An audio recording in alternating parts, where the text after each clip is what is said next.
Hi there, I'm Stephanie Mann at safekidsnow.com, and I'm a crime and violence prevention consultant, and I have worked in the city of Richmond, California now for maybe 30 years, and it has been my honor to interview and talk to Captain Mark Gagan, who is with the Richmond Police Department. When I first moved into Richmond as a coordinator, they had a great deal of crime. Crime has gone down significantly. And here is Mark Gagan to tell you how they are decreasing crime. It's my honor today to present the Richmond Police Commander, Mark Gagan. Mark's going to go into the concepts that we should have already known about ceasefire. This will be an educational video. It will also include Stephanie Mann, Executive Director of Safe Kids Now. Welcome, both of you. Stephanie, would you like to proceed with Mark? Thank you. Thank you very much, Rebecca. And thank you for joining me today, and Rebecca. And we're very interested to know about how did you get started as a police officer. So let's start back when you've been here 20 years. So. I am coming up on my 20th year in a few months, and it's going by very quickly. And I grew up here in the San Francisco Bay Area. Richmond is a small town about 15 miles away from San Francisco. How big is Richmond? 100,000 people. And it unfortunately had a unique distinction in the early 90s of being the highest crime rate in California for our population. Yes. I came on as an officer at that time. I was drawn to Richmond because of that challenge, to be honest. That's something when you're looking at recruits you have to pay very close attention to. When you hear recruits say they want to go to quote-unquote the Wild West, so we'll run and gun, that should be a big red flag. But when you have recruits who want to come to a city that is really struggling because they feel like they can make a difference, and you believe that that's an authentic gesture, then those are the right type of people. I was a social worker before I was a police officer, working with abused kids. And many of the skills I learned in that profession taught me how to be an effective policeman. That is very interesting because I think a lot of families are suffering with child abuse, domestic violence. I think we now have 1 in 3 women involved in domestic violence. So tell us, what have you learned that you think is going to help stop this epidemic, as I call it? Sure. I believe that we as a society have to look at what are the messages we send about what's permissible and what's acceptable. I'm not talking necessarily about marketing that tends to objectify a woman. I don't think we can wrap our hands around that. But I think what we needed to do, and I'll speak for the city of Richmond, is own those hidden person crimes, the domestic crimes of child abuse, elder abuse, sexual assault, and make them more of a societal and community problem. Robbery, auto theft, burglary, those are neighborhood problems. But also those hidden family crimes are neighborhood problems. And what I mean is, neighbors need to know which children appear to be at risk or unsupervised, and know how they can get referrals or help or intervention. And I think there's a fear that every time the police are made aware of a problem of a domestic nature, it's going to equal an arrest, but it doesn't always. We bring stability to those problems many, many ways. And unfortunately, many of the victims who are vulnerable don't know the resources that are there for them. How are you getting the word out to help neighbors know that those resources are there? Sure. We've divided our city geographically into more manageable neighborhoods. There's about 40 of them. And so officers are assigned to the same neighborhoods continually. And it's not just for the calendar year, but year after year. And at about year number 2 and 3, that's where officers really begin to see the crime trends and the problems that are much deeper than just street-level drug dealing or a chop house where they're parking stolen cars. And the trust that the community begins to build with the officers that they see all of the time is an important part of us being successful. It definitely correlates to us getting appropriate referrals to child abuse and domestic violence. Well, now when you say you divide the city up into neighborhoods, what, 40 neighborhoods? 42, actually. 42? Well, it doesn't necessarily have to be all the same size. We have some neighborhoods that have 4,000 and 5,000 people living in them, and then others that are more smaller and located differently that have about 1,200. I think that most every city or municipality that exists would have just natural neighborhoods that kind of evolve. And I think that police managers need to be aware of that. Business districts is a good example. It's not hard to identify a place in a town or a city where there tend to be more businesses and commerce. And organizing those people for a common goal is an important gesture. And it might just be a 2-mile strip of one boulevard, or it could be a 10-block, radius in a downtown area. So you have police officers that are working in those specific neighborhoods so that they get to know the citizens and have a community policing type of... Exactly, and an authentic connection, not just when they call the police, they show up. I mean, you asked me a very specific question, and I started to answer it in a way that sounded like I was going down a different direction about how we have our officers patrol, but it really is the backbone for all the problem solving. You asked about domestic violence and child abuse. That can be very hidden and difficult to identify. And that's only going to be helped by when people in the neighborhood who see and hear what's going on trust an officer for a couple of reasons. If they trust, number one, that if they call and report something, that they won't be exposed as the reporting party. There's a lot of fear of retaliation, a lot of fear of reprisal, and we understand that. And that can be an obstacle for people stepping forward and doing the right thing. So understanding that we have the officers who have either email, voicemail, other ways of receiving information. We have anonymous phone tip system in English and in Spanish. And once we're aware of a problem, you can move forward with a domestic violence investigation without that neighbor calling and saying that they're the one who wants to make a complaint against the abusive person. The officers are able to get there and make their own observations. And so the other thing we've done that I think was very important about 10 years ago is we brought in advocates from the different nonprofits who do outreach for the victims. If a woman's going to leave an abusive situation, give up her home, somebody who's probably paying some of the bills and providing for the children, those are huge needs that she will continue to have. And so a shelter and basic needs have to be provided for. And here in Contra Costa County, we do our best. And in the last 10 years, some of the funding has been cut. But we also do have the ability to get people out of dangerous situations. Well, now, I think the national average of police to citizens is something like 2.5 police officers for every 1,000 citizens. What is the ratio here in Richmond? We're slightly below that, and we have been down to 155. We had mentioned earlier 100,000 citizens, and we have an unacceptably high crime rate for a few reasons. So we need to have more than the national average. We went down to 155 about 10 years ago, and that was when we were just not able to do many of the important things that should be done by a police department. We weren't able to follow up on misdemeanors. We weren't able to pursue felony investigations without an overt suspect listed on the face page. Just huge deficiencies in our service. And that was born out of financial difficulties that eventually hit other communities in the United States. How do you utilize volunteers in this community? Because there are a lot of citizens that are very concerned about drugs and crime and violence. So what are you doing? You mentioned we had to reach out and get help from the community. And that's actually the premise of law enforcement, if you really think about it. That anytime you have a police department that is solely providing a service or a duty, they're falling short in empowering the community to do it for themselves. We certainly are not asking for community members to intervene in dangerous or violent situations, and we don't want any level of confrontation that could be violent. But I think that there's some truth to the statement that everyday people make a difference. Like the premise of National Night Out is just people in a neighborhood getting together and having a meal together, turning on their porch light, and spending time outside. And that sense of community completely pushes away street level violence or danger or fear that could exist. So with all that being said, the faith-based community is one of the easier to harness. How many churches do you have in hundreds. We have hundreds. Richmond has a community of faith. And some very powerful people with a lot of informal influence. I'm interacting with them on a daily basis because they're pivotal in being successful. And they're huge partners in the ceasefire efforts. Richmond has many different denominations, and so some of the churches have a congregation of 50, others have a congregation of over 1,000. And so we really do try to harness their help. Well, that's good, because I think it's so important to get all elements of the community working in some, well, tell us about ceasefire.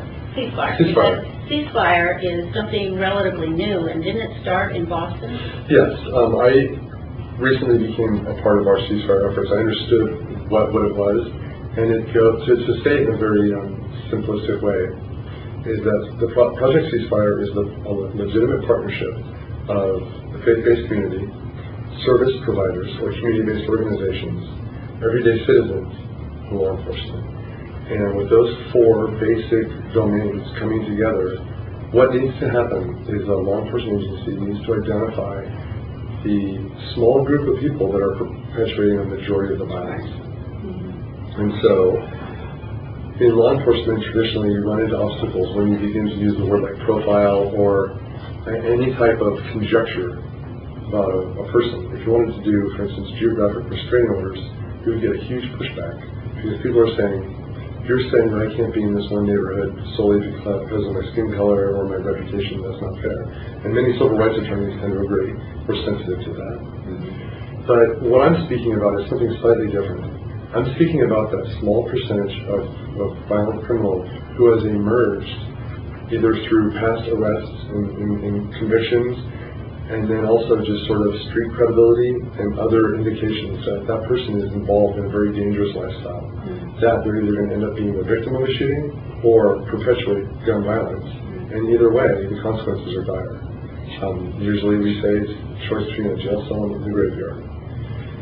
Now, that can be a very shocking, cryptic, offensive thing to say to somebody, but when it's coupled with the message that we want more for you as a person, we want you to live, we want you to be alive and free, and that this is not just us not wanting our society to endure your violence, but we want you to have fulfillment and exhale and not worry about being harmed by other people. That's when the message starts to reach the person. There's certainly a lot of obstacles, and it takes a while. And the service providers and some of the other people have to have legitimate, quantifiable services that they can provide. So we learned, we've been doing it for about 3 years. We do have success. Now, are you involving the residents, or you said the churches? So how are they involved, and what are they actually doing? Right now we have Dr. Bernstein is a reverend who has emerged as somebody who really wants to take the lead. And he is fortunate because his church is on the south side, right in sort of the epicenter of where some of our gang violence is occurring. He grew up in Richmond. He has family members that have been murdered. He has family members that are in prison. He has a real powerful voice against gun violence. And we also have Cisco, which is the Contra Costa Interfaith group. I could tell you all their Cisco is a faith-based organization that harnesses the Catholic Church, and they provide counselors and advocates to work with us as well. Probably the people who do it for the most of the goodness of their heart are the citizens who aren't getting compensated in any way. We have a woman named Benny who is grown up in Richmond. She organizes night walks all through the south side and up through the Pullman townhouses, which unfortunately is the epicenter of gun violence. And Benny is probably 75, maybe 80 years old. She doesn't take guff from anybody. And, she stands up for herself. She stands up for herself, and she can speak to people and reach people in a way that anybody in uniform cannot. Oh, absolutely. And so I have a huge value. I value her contribution very much. That's great. I know Mayor McLaughlin implemented the Adopt-A-Block program here a couple of years ago, and I just wondered how that is moving forward, because I see a lot of people that are doing things for the community, but Adopt-A-Block is supposed to put back the responsibility for your neighborhood safety on the citizens. Yes, I alluded to that earlier, and that's very important. If there is a problem and we solve it, people will have one level of appreciation, but not really anything more. But if they take an active role in changing it, it's exponentially powerful for them. The North and East is a neighborhood that actually has done that. They've won National Crime Prevention Awards for getting together in the evening. 30 of them, they wear little red, yellow, or orange vests and walk with flashlights through their neighborhood and basically introduce themselves to people, If they identify a house that needs to be, if it's a vacant home, if it's foreclosed, they refer us to anti-graffiti and board of protocol. If there's garbage that's dumped in an alley, they report it and we pick it up the next day. If they see people that appear to be suspicious, they kind of walk up and say hello and just sort of hover. And because of the size of their group, it's just extremely awkward. Well, it is in a non-threatening way. Right, right. And so you see a lot of displacement. You know, like that's another premise of law enforcement is understanding the value of actually moving the problems. I'll be honest. It sounds true. It sounds like it's defeatist for me to say, well, I can't really solve it, so I'll just move it. But that is an important part of a community getting healthy. Yeah, it's almost like we got to start all over again and stop the behavior with neighbors knowing each other when the kids are this big, and putting some check and balance on their behavior when they're small and don't wait until they join a gang. I grew up in a very tight neighborhood that if I did anything, my mom would hear about it. That's right. And that, you know, it's very powerful. It is. You know, I mean, you tend to say, okay, I guess I better not do that, and it registers with children. And sure, they feel accountable for their actions. Exactly. And observed. We have some obstacles to that here in our city. We have a high level of renter population. It's very difficult for people who rent to truly identify with neighborhoods. Right. They don't tend to have the pride of ownership or the sense of belonging. And so we try to impact that by organizing the property managers of quadruplexes and housing units that are larger to make sure that there's not one or two problemed units in a property that is taking down the quality of life for everybody. As I said earlier, we're a city of 100,000 people, and we truly believe there's about 250 people that are responsible for a majority of our violence. That's a very small percentage. It is. It's manageable. Yeah, it is. But that's not how it feels to people. No, it isn't. People feel like, wow, Richmond's crazy, it's violent, you could be harmed at any turn, and it's to be avoided. And so, just like I mentioned that the correlation of violent criminal to the population, well, the same is about the same relation to property in some of these densely populated housing complexes. If you have 2 or 3 apartments that are the epicenter of problems, everybody else is not held hostage by that. That's right. So the property managers need to take ownership of that, and we have actually used the nuisance ordinance to sue for cost recovery for our responses. What I went to kind of the most abrupt and harsh way to deal with it, but truly, property managers cannot be slumlords. They have to be invested in their community. Right. They need to screen their tenants. So you have a check and balance on that kind of? We have the crime-free multi-housing program. That's good. And we help them along, but the moment they stop wanting to work with us and they say that it's too expensive to paint or have more garbage pickup or security, then we begin to charge them for our response. And one of the properties here, we went to the property 700 times last year. Oh my goodness. One property? One property. It's a large, half a city block, but we had to go there too much, and I spoke to their management, who initially were underwhelmed with my concern, until I explained to them that they owe us $180,000. That ought to get their attention. Yeah, they sat forward at the table. So I'm not, and it's a little bit, you'd hope that they would do it out of the goodness of their heart. Many of these housing complexes are regional or like western states, and so they don't have an investment in one area. So we need to help them see the benefit of being invested. Well, you know, I worked over here for many years, and I've seen a lot of good changes here. But North Richmond is not a part of your city, but it has an influence. I know it's over on the other side of the tracks. But 2 murders in North Richmond 4 days ago, 5 days ago. It's such a... Okay, well, how do you deal with that? Because that is, I know, the Sheriff's Department.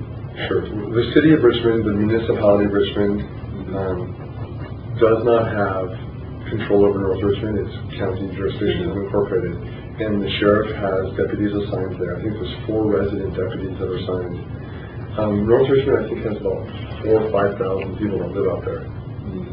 And so, on one hand, the sheriff's department's commitment to that location with that number of staffing is more than everywhere else.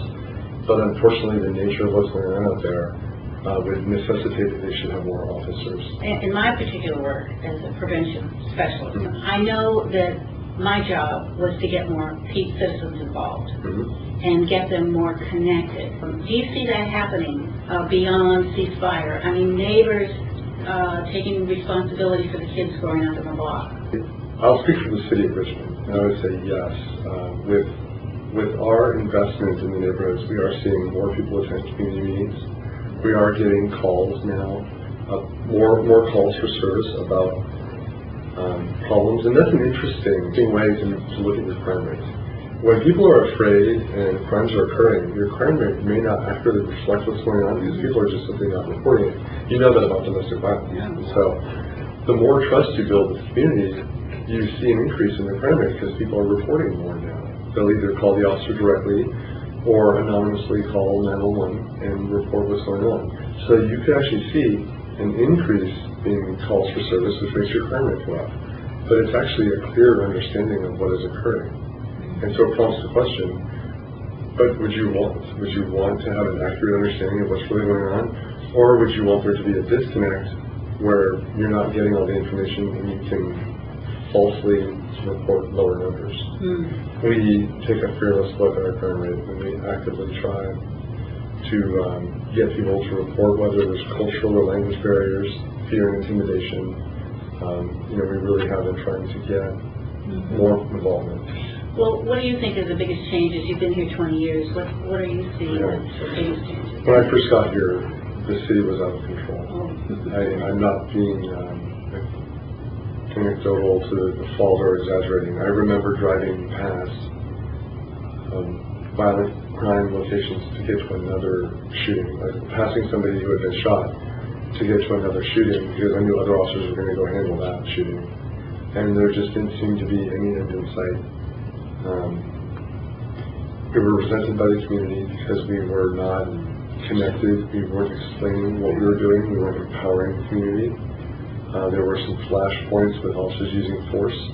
There were some flashpoints with cultural sensitivities that came out that really showed that. I think law enforcement was changing nationally, but here in Richmond, we went through a real change with two people. In 1994, Bill Lansdowne became our police chief, and he was here for 4 years. And then in 2005, Chief Gagan was here, and both those leaders really...